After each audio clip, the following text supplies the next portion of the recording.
through surgery, chemotherapy, and radiation as slash, poison, and burn. Imagine if that brutal process could be replaced with a simple injection. Callie Carlin went to San Antonio to investigate a new vaccine that could revolutionize the way we treat breast cancer.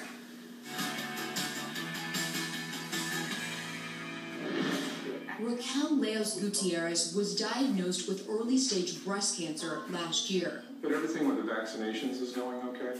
So far, yes. After a double lumpectomy and chemo, her doctor asked if she'd like to take part in the blind trial for a new cancer vaccine that could significantly lower her chance of relapse. Ideally, it would be great if we can get this vaccine for all women so that no one else has to suffer from breast cancer. No one has to go through what I went through.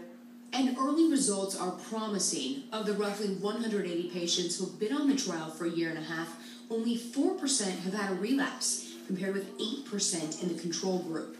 Compared to a randomized blinded control, the recurrence rate is about half.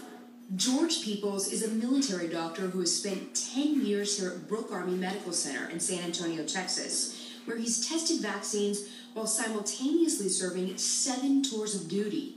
So through good portions of this trial, I've been actually in either Afghanistan or Iraq.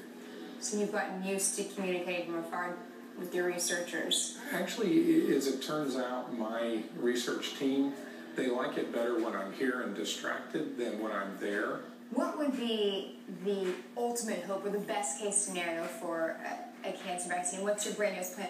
What we're trying to do is prevent recurrence. If we can prove that the vaccine works in this arena, then we can, in fact, shift it into, say, high-risk women prior to their developing the disease and see if we can actually prevent them from having to deal with the disease at all. That would be the ultimate goal.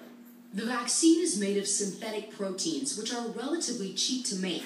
They're tailored to look like cancer proteins, and when injected, they will train the body to detect and kill real cancer cells. So immunotherapy, in simple terms, is nothing more than what you see with the flu vaccine. 14 different. Eric Von Hofe is CEO of Antigen Express, the company that is developing the vaccine.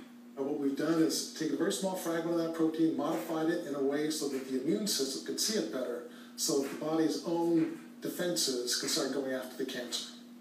The FDA approved the world's first cancer vaccine last year, Provenge, made by Dendrian, to treat very late-stage prostate cancer. But the treatment costs $93,000 and only prolongs a patient's life expectancy by a few months.